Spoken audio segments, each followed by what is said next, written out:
Hello friends, എല്ലാവർക്കും നമസ്കാരം. നമ്മുടെ ഇഷ്ടപരമ്പരയുടെ പുതുപുത്തൻ വിശേഷങ്ങളിലേക്ക് ഏവർക്കും സ്വാഗതം. എങ്ങനെയും തന്റെ ലക്ഷ്യം നേടാനായിട്ട് മീനാക്ഷിയെ തങ്ങളുടെ വഴിക്ക് കൊണ്ടുവരാൻ നോക്കുന്ന സിഐക്ക് ചുട്ട മറുപടി തന്നെ നൽകാണ് നമ്മുടെ മീനാക്ഷി. സാർ എന്ത് ചെയ്യും? കൂടിപ്പോയ എന്നോട് പോലീസ് മുറ പ്രയോഗിക്കുമായിരിക്കും. എങ്കിലും ജീവനോടെ ഉണ്ടെങ്കിൽ ഈ മീനാക്ഷി താൻ എന്നോട് ചെയ്യുന്നതിനൊക്കെ പകരം ചോദിക്കുക തന്നെ ചെയ്യും എന്ന് പറയാം. അത് കേൾക്കുമ്പം സിഐക്ക് നല്ല ദേഷ്യം വരിക. ആരെ കണ്ടിട്ടാടി നിന്റെ അഹങ്കാരം? ഇപ്പം നിന്നെ തല്ലിയാലും ആരും എന്നോട് ചോദിക്കാനൊന്നും വരാൻ പോകുന്നില്ല എന്ന് പറയണേ കേട്ടോ. അത് കേൾക്കുമ്പോഴത്തേക്കും മീനാക്ഷി ചിരിക്കും. സാറെന്താ എന്നെ കളിയാക്കുവാണോ? എൻ്റെ കുടുംബം മുഴുവനും എനിക്ക് കാവലായിട്ട് ഈ പോലീസ് സ്റ്റേഷൻ മുറ്റത്ത് തന്നെയുണ്ട്. എനിക്ക് എന്തെങ്കിലും സംഭവിച്ചാൽ അവരൊക്കെ വെറുതെ ഇരിക്കുമെന്ന് സാറിന് തോന്നുന്നുണ്ടോ? അവരെ കാണേണ്ടവരെ പോയി കണ്ടോളും. എന്ത് ചെയ്യണമെന്ന് അവർക്കറിയുകയും ചെയ്യാം. എൻ്റെ ദേഹത്തൊരു പോറല് വീഴാതെ സൂക്ഷിക്കേണ്ടത് ഇപ്പം സാറിൻ്റെ കൂടി ആവശ്യമാണ്. സാറിൻ്റെ തലയിൽ ഈ തൊപ്പി കാണണം എന്ന് സാറിന് ആഗ്രഹമൊന്നും ഇല്ലേ എന്ന് ചോദിക്കണം കേട്ടോ. എന്തു പറഞ്ഞിടി നിന്റെ വീട്ടുകാർ എന്തു ചെയ്യുമെന്നാണ് നീ പറഞ്ഞു വരുന്നത്? കൈക്കൂലക്കേസിൽ അറസ്റ്റിലായ നിന്നോട് ഒരു കരുണയും കാണിക്കാൻ ആരും പറയത്തില്ലടി എന്ന് പറയാ. അത് ഇതുവരെ തെളിയിച്ചിട്ടില്ലല്ലോ സാർ. എൻ്റെ പേരിൽ വന്നുപെട്ടിരിക്കുന്ന കളങ്കം നീക്കാൻ എനിക്കറിയാം. തിങ്കളാഴ്ച സാറിനെ കോടതി കൊണ്ടുപോവാ. എനിക്ക് വേണ്ടി വാദിക്കാൻ ഞാൻ തന്നെ ഉണ്ടാകും എന്ന് പറയണം കേട്ടോ. അപ്പം മീനാക്ഷിയോട് കൂടുതലൊന്നും പറഞ്ഞിട്ട് കാര്യമില്ല. തനിക്ക് തന്നെ അത് പ്രശ്നമായി തീരുള്ളൂ എന്ന് സിഐക്ക് ബോധ്യപ്പെടുക. അതുകൊണ്ട് തന്നെ തൻ്റെ ദേഷ്യം കടിച്ചമർത്തുകയാണ് കേട്ടോ. മീനാക്ഷി അവളെ ഇരുന്നിടത്തേക്ക് തന്നെ തിരിച്ചു പോവുകയും ചെയ്യാം. അപ്പം മീനാക്ഷിയുടെ മനസ്സിലും ഏകദേശം ആരാണ് തന്നെ വലയിൽ വീഴ്ത്തിയതെന്നുള്ളൊരു ധാരണ കിട്ടുവാണ്. ആകാശല്ല, കൃഷ്ണമംഗലത്തുകാർ തന്നെയാണോ ഇതിൻ്റെ പിന്നിലെന്ന് മീനാക്ഷിക്കും തോന്നുന്നുണ്ട്. ഇതേ സമയം നമ്മുടെ ആര്യനും ആകാശും ധർമ്മനും കൂടി നേരെ വീണ മേഡത്തിൻ്റെ വീട്ടിലേക്ക് ചെല്ലുക. അവിടെ ചെന്ന് കഴിയുമ്പം CCTV ദൃശ്യങ്ങൾ അവർ പരിശോധിക്കുകയാണ് കേട്ടോ. അപ്പം വീണ മേഡത്തിൻ്റെ ഹസ്ബൻഡ് അന്ന് ആകാശാണെന്നും പറഞ്ഞ ആളുടെ ഫോട്ടോയൊക്കെ കാണിച്ചു കൊടുക്കുക.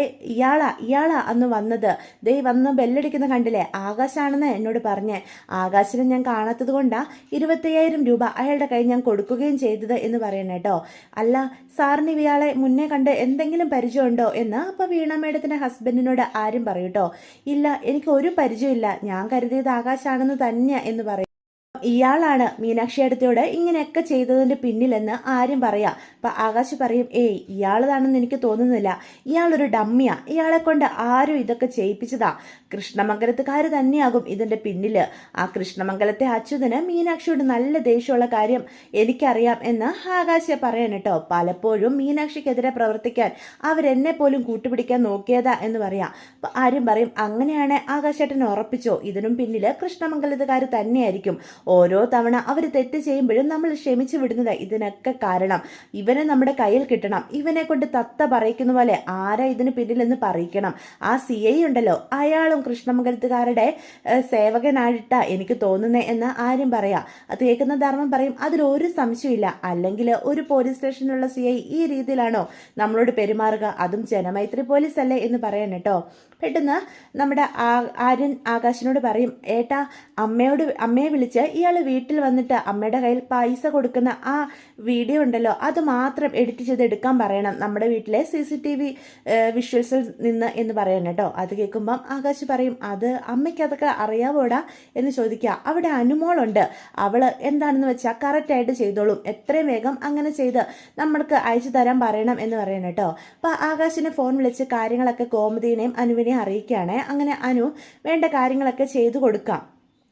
ഏട്ടാ, ഇവനെ നമ്മുടെ കയ്യിൽ കിട്ടിയാൽ മാത്രമേ നമുക്ക് എന്തെങ്കിലും ചെയ്യാൻ പറ്റൂ. ഇവൻ എവിടെ ഉണ്ടാകുമെന്ന് ഒരു ധാരണയില്ലല്ലോ എന്ന് പറയാം. ഇവനെ കൃഷ്ണമംഗലത്തുകാർ ഇറക്കിയതാണെങ്കിൽ അവരുടെ കെയർ ഓഫിൽ തന്നെ ഇവനുണ്ടാകും. മിക്കവാറും എവിടെയെങ്കിലും ഒളിച്ചു താമസിക്കുന്നുണ്ടാകും എന്ന് ആകാശ് പറയൂട്ടോ. നമുക്ക് എത്രയും വേഗം ഇവനെ കണ്ടെത്തണം. ായിട്ട് ചെന്നാൽ മാത്രമേ നമുക്ക് മീനാക്ഷിയെ പുറത്തിറക്കാനായിട്ട് സാധിക്കൂ എന്ന് ആകാശ് പറയാണ് കേട്ടോ. എന്തായാലും ആകാശിന് സമാധാനമാവുക. ഞാൻ നിരപരാധിയാണെന്ന് എൻ്റെ മീനുവിന് ഇനിയെങ്കിലും മനസ്സിലാകുമല്ലോ. എൻ്റെ മീനുവിനെ കൊടുക്കാൻ ഒരിക്കലും അവളുടെ ആകാശിന് സാധിക്കില്ല. വെറുതെ ഓരോന്നൊക്കെ അവളെ ചൊടിപ്പിക്കാനായിട്ട് പറയുമെന്നല്ലാതെ അവക്കെതിരെ ഞാൻ പ്രവർത്തിക്കുമെന്ന് അവൾ കരുതിയല്ലോ മാമ എന്ന് പറഞ്ഞ് വീണ്ടും ആകാശ് സങ്കടപ്പെടുക. എടാ, അവളുടെ മാനസികാവസ്ഥ നീ ഒന്ന് മനസ്സിലാക്കണം. ഒരു തെറ്റും ചെയ്യാതെ നിരപരാധിയായ നമ്മുടെ മീനുവിനെ പിടിച്ചോണ്ട് പോലീസുകാർ പോയത്. പെട്ടെന്ന് കൃഷ്ണമംഗലത്തുകാരെ പറ്റിയൊന്നും അവൾ ചിന്തിച്ച് കാണില്ലടാ. നീയാണെങ്കിൽ നാഴികയ്ക്ക് 40 വട്ടം അവളോട് അവളുടെ ജോലി തർപ്പിക്കുമെന്നും എങ്ങനെയെങ്കിലും മീനാക്ഷി സ്റ്റോഴ്സിനുള്ള ലൈസൻസ് ഒപ്പിട്ട് മേടിക്കുമെന്നും ഒക്കെ പറയുകയും ചെയ്യും. അപ്പൊ സ്വാഭാവികമായും നിന്റെ നേർക്ക് അവൾക്ക് സംശയമുണ്ടായതിൽ തെറ്റ് പറയാൻ പറ്റില്ല എന്ന് പറയണം. എങ്കിലും മാമ, ഞാൻ എൻ്റെ മീനുവിനോട് അങ്ങനെ ചെയ്യുമെന്ന് അവൾ കരുതിയല്ലോ എന്ന് പറയാം. അപ്പം ആരും പറയും, ആകാശേട്ടാ, മീനു ചേച്ചിയുടെ മാനസികാവസ്ഥ കൂടി മനസ്സിലാക്കണം. ഏടത്തി എന്തുമാത്രം വിഷമത്തിലൂടെ കടന്നു പോവുക. ഒരു മിഠായി പോലും ആരുടെ കയ്യിൽ നിന്നും പ്രതിഫലമായിട്ട് വാങ്ങാത്ത ഏടത്തിയുടെ വേല ഇത്ര വലിയ കളങ്കം ചാർത്തപ്പെട്ടത് അത് സഹിക്കാൻ പറ്റി കാണത്തില്ല ആ പാവത്തിന്. ഇപ്പൊ തന്നെ ആ പോലീസ് സ്റ്റേഷനിൽ എന്തുമാത്രം ഹരാസ്മെന്റ് ഏടത്തി അനുഭവിക്കുന്നുണ്ടാവും. നമ്മളോട് തന്നെ ആ CI എത്ര മോശമായിട്ടാണ് പെരുമാറിയത്. അപ്പം ഏടത്തിയോടുള്ള പെരുമാറ്റം നമുക്ക് ചിന്തിക്കാവുന്നതിനും അപ്പുറമായിരിക്കും എന്ന് പറയണം കേട്ടോ. അതോടെ കേൾക്കുമ്പം ആകാശന് സങ്കടം വരുമോ. ഇവനെ എത്രയും വേഗം പിടിച്ചെടുക്കണം, ഇവനുമായിട്ട് ആ CIയുടെ മുന്നിലോട്ട് ചെല്ലണം, എന്നിട്ട് എല്ലാം പറയിക്കണം എന്ന് പറയാൻ കേട്ടോ. എന്റെ മീനുവിനെ വേദനിപ്പിച്ച ആ പോലീസുകാരനെയും വെറുതെ വിടാൻ പാടില്ല. അയാളുടെ തൊപ്പി തെറിപ്പിക്കണം. അയാൾ ആ കൃഷ്ണമംഗലത്തുകാരുടെ സേവകനാണെങ്കിൽ അതിനുള്ളത് അയാൾക്ക് കൊടുക്കുക തന്നെ വേണം എന്ന് പറയാം. അത് കേൾക്കുമ്പം ആരും പറയും, ഏട്ടൻ തനിച്ചല്ല, ഞങ്ങളും ഉണ്ടല്ലോ കൂടെ. നമുക്ക് ഇന്ന് തന്നെ രാത്രി നേരം വെളുക്കുന്നതിന് മുന്നേ ഏടത്തെ എങ്ങനെയെങ്കിലും പുറത്തിറക്കാം എന്ന് പറയാൻ കേട്ടോ. അത് വേണം. എൻ്റെ മീനു ആ പോലീസ് സ്റ്റേഷനിൽ കിടക്കുന്ന ഓരോ നിമിഷവും എനിക്ക് സഹിക്കാൻ കഴിയുന്നില്ലടാ എന്നും പറഞ്ഞ് ആകാശ് വല്ലാതെ സങ്കടപ്പെടുക കേട്ടോ. നീ സമാധാനപ്പെടടാ, നമുക്ക് മുന്നിൽ തെളിവുകൾ കിട്ടുന്നില്ലേ. മീനുവിന് ഒരു കുഴപ്പം ഉണ്ടാകാതെ നമുക്ക് നേരം വെളുക്കുന്നതിന് മുന്നേ അവളെ ദേവമംഗലത്ത് എത്തിക്കണം എന്ന് ധർമ്മനും പറയാൻ കേട്ടോ. അങ്ങനെ അവർ രണ്ടും കൽപ്പിച്ച് ആ ചതിയനെ കണ്ടുപിടിക്കാനായിട്ട് ഇറങ്ങിത്തിരിക്കുക. ഇതേ സമയം പോലീസ് സ്റ്റേഷനിൽ ആകെ എന്തായി മീനുവേച്ചിയുടെ അവസ്ഥ എന്നറിയാതെ സങ്കടപ്പെട്ട് നിൽക്കുകയാണ് മിത്ര. കൂടെ തന്നെ ബാലനും ഉണ്ട്. അപ്പോൾ ബാലൻ്റെ അടുത്ത് ചെന്നിട്ട് നമ്മുടെ മിത്ര പറയുന്നുണ്ട്, അങ്കിളെ, ആ പോലീസുകാരൻ അയാളുടെ പെരുമാറ്റം എത്ര മോശമാണ്. മീനു ചേച്ചിയോട് അയാൾ എന്തൊക്കെയാണോ പറയുന്നത്, എനിക്ക് ആകെ പേടിയാകുക. ഈ ആര്യനും മാമനും ഒക്കെ എവിടെയാ പോലും എന്ന് പറയാം.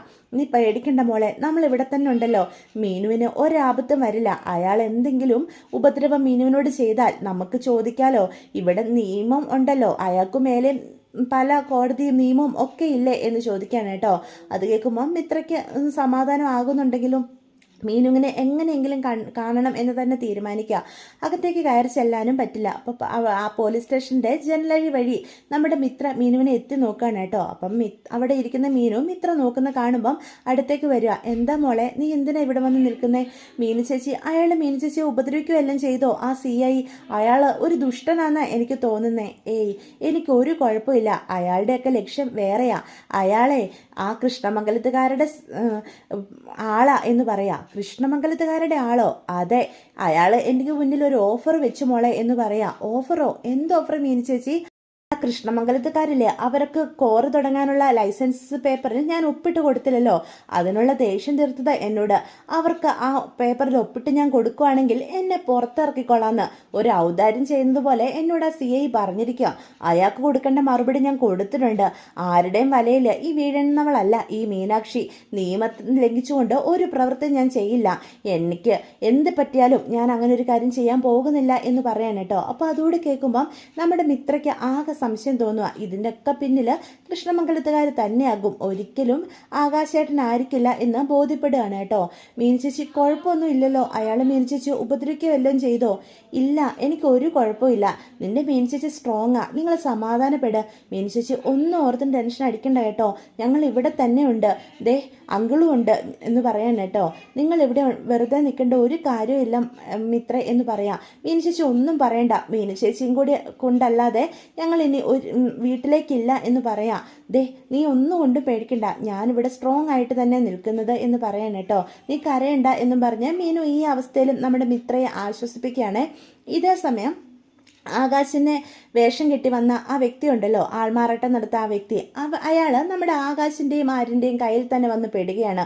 അയാൾക്കുള്ള നല്ല മറുപടി കൊടുത്ത് അയാളെ കൊണ്ട് തന്നെ തത്ത പറയിക്കുന്ന പോലെ കാര്യങ്ങളൊക്കെ പറയാം. ആര് പറഞ്ഞിട്ടാടാ നീ ഇങ്ങനൊരു ചതി എൻ്റെ മീനുവിനോട് ചെയ്തതെന്ന് ചോദിച്ച് ആകാശ് അവന് എടുപ്പതടി കൊടുക്കൂട്ടോ. എന്നെ വിടണം, ഇനിയും എന്നെ തന്നിൽ ചതച്ച് ഞാൻ ചത്തുപോകും എന്ന് പറഞ്ഞ് അയാൾ കരയും. അയ്യോ, ഞാൻ മനഃപൂർവ്വമല്ല ആ മേഡത്തിനെതിരെ ഇങ്ങനെയൊക്കെ പ്രവർത്തിച്ചത്, എന്നെ കൊണ്ട് ചെയ്യിപ്പിച്ചതാ. ആരാന്ന് എന്നോട് ചോദിച്ചു.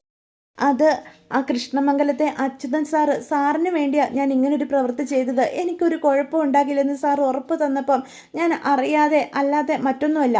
എൻ്റെ മീനുവിൻ്റെ ജോലി തെറിപ്പിക്കാൻ നോക്കിയിട്ടാണോടാ നീ ഒന്നും ചെയ്തില്ലെന്ന് പറയുന്നത്? അവളെ കൈക്കൂലി കേസിൽ അറസ്റ്റ് ചെയ്തപ്പോൾ നിനക്കൊക്കെ സമാധാനമായല്ലോ. ഇനി നീ ജയിലിൽ കിടന്നാൽ മതിയടാ. മര്യാദയ്ക്ക് ഞങ്ങളുടെ കൂടെ വന്ന് നടന്ന സംഭവങ്ങളെല്ലാം സത്യാവസ്ഥ ആ പോലീസ് സ്റ്റേഷനിൽ പറഞ്ഞില്ലെങ്കിൽ നിന്നെ ഞാൻ ജീവനോടെ വെച്ചേക്കില്ല എന്ന് പറഞ്ഞ് ആകാശ് വീണ്ടും അടിക്കാൻ തുടങ്ങുമ്പം ആര്യനും ധർമ്മനും കൂടി വന്ന് പിടിച്ചു മാറ്റും. എടാ വിടടാ, ഇനിയും അവനെ തല്ലിയാ ചത്തുപോകും എന്ന് ധർമ്മം പറയാ. കേട്ടില്ലേ മാമ, എൻ്റെ മീനുവിനെ ചതിക്കാൻ ഇവനൊക്കെ കൂടി കൂട്ടു നിന്നതാ. അവളുടെ അവസ്ഥ നമ്മൾ കണ്ടതല്ലേ എന്ന് പറയാം. അപ്പം ആര്യം പറയും, ഏട്ടാ ഇയാളെ ഇങ്ങനെ തല്ലിയിട്ട് കാര്യമില്ല. ഇവനെ കൊണ്ട് നമുക്ക് നേരെ പോലീസ് സ്റ്റേഷനിൽ ചെല്ലണം. കാര്യങ്ങളൊക്കെ എല്ലാവരെയും അറിയിക്കണം. എങ്കിലേ ഏടത്ത് നിരപരാധിയാണെന്ന് നമുക്ക് തെളിയിക്കാൻ പറ്റൂ എന്ന് പറയാം. അതിന് ആ CIയും ഇവരുടെ ആളല്ലേ, പിന്നെ നമ്മൾ എന്താ ചെയ്യുക എന്ന് പറയാം. അങ്ങനെ നമ്മൾ വെറും കൈയോടെ കയറിപ്പോകാൻ പോകുന്നില്ലല്ലോ ഏട്ടാ. അതിനല്ലേ ഇവിടെ മാധ്യമങ്ങളുള്ളത്. മീഡിയക്കാരിയായിട്ടേ നമ്മൾ ആ പോലീസ് സ്റ്റേഷനിലേക്ക് കയറി പോകുന്നുള്ളൂ. അപ്പോൾ പിന്നെ CIക്ക് നമുക്കെതിരെ ഒന്നും ചെയ്യാനായിട്ട് സാധിക്കില്ല. അയാൾക്ക് സത്യസന്ധമായിട്ട് പ്രവർത്തിക്കേണ്ടി വരും. അല്ലെങ്കിലേ അയാളുടെ തൊപ്പി തെറിക്കുന്ന കാര്യമെന്ന് അയാൾക്ക് നല്ല ബോധ്യം ഉണ്ടാവും. ഏട്ടാ സമാധാനപ്പെട്, നമുക്കിപ്പം തന്നെ മീഡിയക്കാരെ അറിയിക്കാം, എന്നിട്ട് ഇവനുമായിട്ട് അങ്ങോട്ട് പോകാം എന്ന് പറയാൻ കേട്ടോ. ഇതേ സമയം പോലീസ് സ്റ്റേഷനിൽ CI ആണെങ്കിൽ വീണ്ടും മീനാക്ഷിയെ പേടിപ്പിച്ചും എങ്ങനെയെങ്കിലും കൃഷ്ണമംഗലത്തുകാർക്ക് അനുകൂലമായ രീതിയിൽ മാറ്റിയെടുക്കാനായിട്ട് ശ്രമം നടത്തുക. പക്ഷേ അമ്പിനും വില്ലിനും നമ്മുടെ മീനും അടുക്കുന്നില്ല. CIനെയൊക്കെ പ്രതിരോധിച്ച് ശക്തമായി തന്നെ അവൾ നിൽക്കുന്നുണ്ട്. ഇതേ സമയമാണ് CIയുടെ മുന്നിലേക്ക് നമ്മുടെ ആര്യനും ആകാശം കൂടി ആ ആൾമാറാട്ടക്കാരനെയും പിടിച്ചു വലിച്ചുകൊണ്ട് ചെല്ലുന്നത്. ആരാടാ ഇവൻ എന്ന് ചോദിക്കുക. അപ്പം ആര്യം പറയും, സാറല്ലേ എന്നോട് പറഞ്ഞത് ഇന്ന് നേരം വെളുക്കുന്നതിന് മുന്നേ എൻ്റെ ഏടത്ത് നിരപരാധിയാണെന്ന് തെളിയിക്കാൻ. ഞാൻ തെളിയിച്ചിരിക്കുന്നു. ഇതിനൊക്കെ പിന്നിലെ ഇവനാ ഇത് പറയാം. അപ്പം മീഡിയയും കൂടെ ഉള്ളതുകൊണ്ട് തന്നെ പോലീസുകാരനെ എതിർത്തൊന്നും പറയാൻ പറ്റാതെ വരികയാണ് കേട്ടോ. നീ എന്താ പറഞ്ഞത്? എവിടെയോ കിടന്ന് ഒരുത്തനെ പിടിച്ചു വലിച്ചുകൊണ്ട് വന്നു കഴിഞ്ഞാൽ ഞാനത് വിശ്വസിക്കുമെന്ന് കരുതിയോ എന്ന് ചോദിക്കും. സാറ് വിശ്വസിക്കില്ലെന്ന് എനിക്കറിയാം, അതുകൊണ്ട് തെളിവ് സഹിതമാണ് ഞങ്ങൾ കൊണ്ടുവന്നിരിക്കുന്നത് എന്നും പറഞ്ഞ് ആ CCTV വിഷ്വൽസും എല്ലാം കാണിച്ചു കൊടുക്കുകയാണ് കേട്ടോ. അതുമാത്രമല്ല വീണ മേഡോത്തിൻ്റെ ഹസ്ബൻഡും മൊഴി പറയാണ്. അതോടുകൂടി മീനാക്ഷി നിരപരാധിയാണെന്നുള്ള ബോധ്യം CIക്ക് വരികയാണ്. അതുമാത്രമല്ല ഇനിയും താൻ മീനാക്ഷി ഇവിടെ പിടിച്ചു വെച്ച് കഴിഞ്ഞാൽ തൻ്റെ ജോലി നഷ്ടപ്പെടും എന്നും പറയാം. സമയം നമ്മുടെ മീഡിയക്കാരും വെറുതെ ഇരിക്കുന്നില്ല.